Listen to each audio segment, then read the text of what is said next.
idan kai ba barawo ba in an ce kai a kasuwa da kama gudu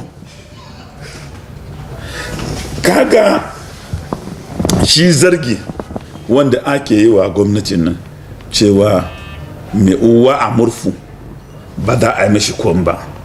Akwai wanda yake da uwa a murfu fiye da tsohon marubucin gwamnatin tarayya wanda yake ganin Buhari kowane lokaci da haka sami manja hannunsa ai an kwabe firin riga. Akwai wanda ya fi wannan?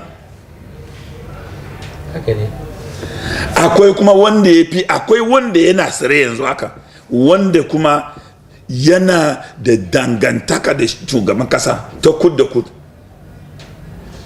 An same shi da manja hannu, Buhari ya ce kare sa firin riga ba. Ya ba a magana kan wannan. Akwai wanda ya fi gindin murfu fiye da wayan mutane an kyale su. Shi Saraki shugaban majalisa da haka ji kamshin rashawa kusa da shi an kyale shi.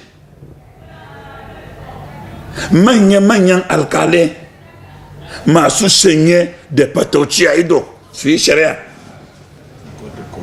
na kotun koli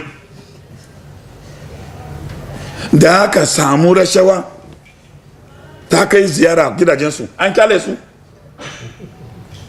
Don haka waɗannan zarge-zarge da ake yi wa Buhari, ni ban na cewa Buhari ba yi da tabo ba, mutum ne ɗan tara ne bai cika goma ba, amma da a zarge shi a kan taran shi nan to za mu saurare shi. Amma ba nan ba ana wani su kame mara hujja. Babu wanda Buhari zai kyale shi na rense yau in ka ba Buhari cikakken shaida akan mutum ko yarshi to wallahi tallahi nan ne za a gane cewa Buhari dan daura ne. Ana jiya na ganin sata kan kulle mutum.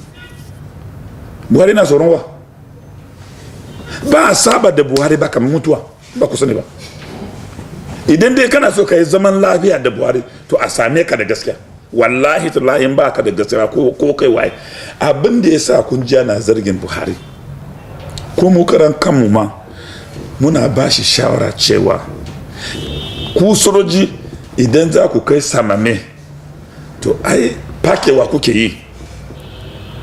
Yawancin azalumai waɗanda ba kai kofan gidajensu ba sun ce wai idan an sake zaben Buhari wai zai daura kuwa da kuwa. Shi ne tambaye su kun yi menene? Mun ba da ahuwa cewa abin da ba naka ba cikin dare ka buga kofa ka mika. Akwai waɗanda aka karba shiru ba kira sunayensu ba. Akwai wanda an karba kudi